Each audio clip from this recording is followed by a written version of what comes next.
आज ही Doubtnut app download करें। Doubtnut पर होगा अब आपके सभी मैथ्स, केमिस्ट्री, फिजिक्स और बायोलॉजी डाउट्स का सफाया। बस अपने क्वेश्चन की फोटो खींचो, उसे क्रॉप करो और तुरंत वीडियो सोल्यूशन पाओ। Download now. हेलो एवरीवन, यहाँ हमारे पास क्वेश्चन दिया हुआ है जिसके अंदर हमारे पास एक केमिकल रिएक्शन सीक्वेंस दिया है। केमिकल रिएक्शन सीक्वेंस में रिएक्टेंट हमारे पास 1,2 डाईमिथाइल साइक्लोहेक्सेन 1,2 डायोल कंपाउंड दिया है। इसकी हमें यहाँ पहले रिएक्शन परफॉर्म करवानी है पैरायोडिक एसिड रिएजेंट के साथ, जो हमें आफ्टर द रिएक्शन जनरेशन करवा रहा प्रोडक्ट ए का। इसके हमें यहाँ फर्दर रिएक्शन परफॉर्म करवानी है लिथियम एल्युमिनियम हाइड्राइड के साथ, जो एक्सेस में प्रोवाइडेड है, फॉलोड बाय इसकी रिएक्शन H+ आयन के साथ करानी है, जो हमें after the reaction product B generate करवा रहा है। और क्वेश्चन हमसे पूछा हुआ है total number of stereoisomer और प्रोडक्ट बी विल बी। तो हमारा जो यहाँ पे प्रोडक्ट बी जनरेट होगा, इसके total number of stereo isomer generate कितने होंगे ये हमें यहाँ पे बताना है, जिसके लिए 4 ऑप्शन हमारे पास दिए हुए हैं। तो सबसे पहले हमारे पास जो रिएक्टेंट दिया हुआ है, इसका अगर हम यहाँ पे स्ट्रक्चर कंसिडर करें तो इसके अंदर हमारे पास एक 6 कार्बन एटम की साइक्लिक रिंग दी हुई है, जिसके 2 कार्बन एटम से हमारे यहाँ पे एक हाइड्रोक्सिल फंक्शनल ग्रुप सब्स्टिट्यूटेड है, और इन्हीं 2 कार्बन एटम से हमारे यहाँ पे एक मिथाइल ग्रुप भी सब्स्टिट्यूटेड है। तो ये हमारा यहाँ पे given reactant 1,2 dimethyl cyclohexane 1,2 diol compound हो जाता है। अब इस कंपाउंड की हमें यहाँ पे पहले रिएक्शन परफॉर्म करवानी है पैरायोडिक एसिड रिएजेंट के साथ, जो कि एक ऑक्सीडाइजिंग एजेंट की तरह काम करता है। मतलब ये सामने वाले का ऑक्सीडेशन और खुद का रिडक्शन करवाता है। और जब ये 1,2 डायोल कंपाउंड के साथ रिएक्शन परफॉर्म करता है तो ये 1,2 डायोल कंपाउंड की यहाँ पे ऑक्सीडेटिव क्लीवेज रिएक्शन परफॉर्म करवा के यहाँ हमारे पास जनरेशन करवाता है 2 कार्बोनिल फंक्शनल ग्रुप का।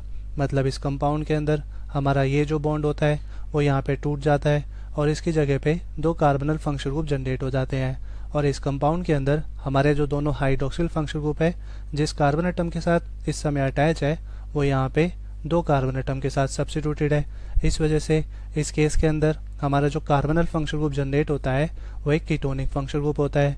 अब इसी बेसिस पे हमारे पास आफ्टर द रिएक्शन जो प्रोडक्ट जनरेट होगा, उसका अगर हम यहाँ पे स्ट्रक्चर कंसिडर करें तो ये होगा हमारा CH3 carbon double bond oxygen, CH2 CH2 CH2 CH2 carbon double bond oxygen CH3। सो ये हमारा कंपाउंड ऑक्टेन 27 डायोन कंपाउंड जनरेट होता है, जो कि हमारा यहाँ पे प्रोडक्ट ए होता है। अब इस प्रोडक्ट ए की हमें यहाँ पे फर्दर रिएक्शन परफॉर्म करवानी है लिथियम एल्युमिनियम हाइड्राइड के साथ, जो हमारे पास यहाँ पे एक्सेस में प्रोवाइडेड है, फॉलोड बाय H+ आयन के साथ। अब लिथियम एल्युमिनियम हाइड्राइड जो है वो हमारा यहाँ पे एक स्ट्रॉन्ग रिड्यूसिंग एजेंट की तरह काम करता है।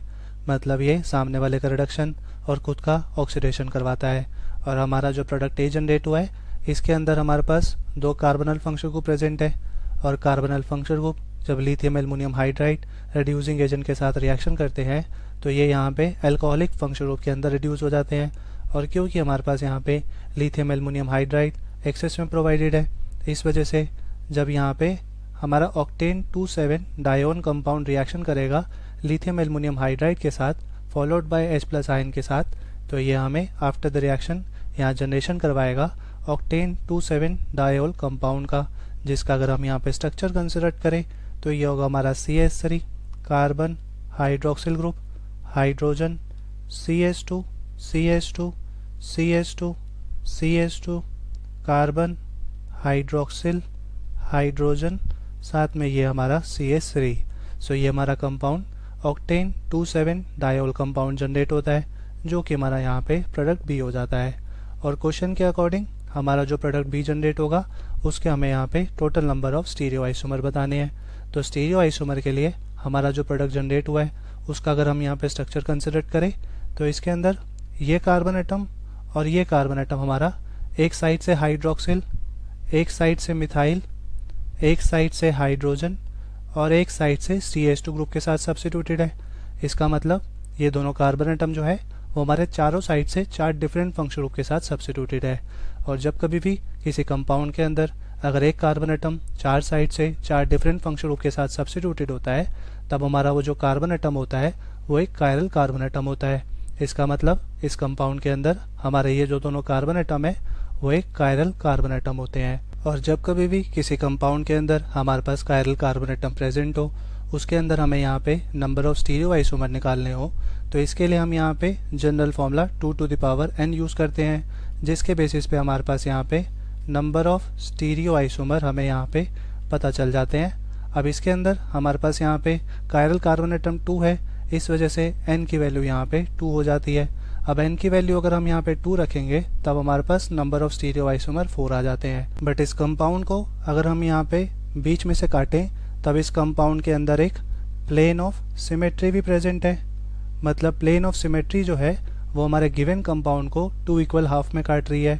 और जब कभी भी किसी कंपाउंड के अंदर प्लेन ऑफ सिमेट्री प्रेजेंट होती है और हमें उसके नंबर ऑफ स्टीरियो आइसोमर निकालने होते हैं तब हमारा जो जनरल फॉर्मूला है वो 2 टू द पावर n ना होके 2 to the power n minus 1 होता है। तो इसी बेसिस पे इसके अगर हम यहाँ पे number of stereo isomer consider करें तो ये होगा हमारा 2 टू द पावर 2 माइनस 1, मतलब कि 4 माइनस 1 इक्वल्स टू 3। मतलब कंपाउंड बी के यहाँ हमारे पास overall 3 stereo isomer structure generate होंगे। तो हमारे जो स्टीरियो आइसोमर जनरेट होंगे उसके अगर हम यहाँ पे स्ट्रक्चर कंसिडर करें तो उसके लिए हम यहाँ पे इनकी फिशर प्रोजेक्शन कंसिडर करेंगे।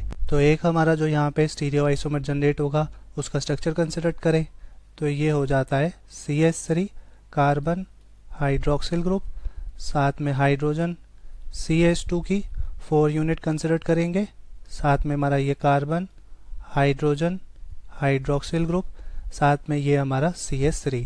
सो ये हमारा एक स्टीरियो आइसोमर स्ट्रक्चर जनरेट हो जाता है। अब इस स्टीरियो आइसोमर की अगर हम यहाँ पे मिरर इमेज कंसिडर करें तो इसका हमारे पास यहाँ पे एक एनेंशियोमरिक स्ट्रक्चर जनरेट हो जाएगा।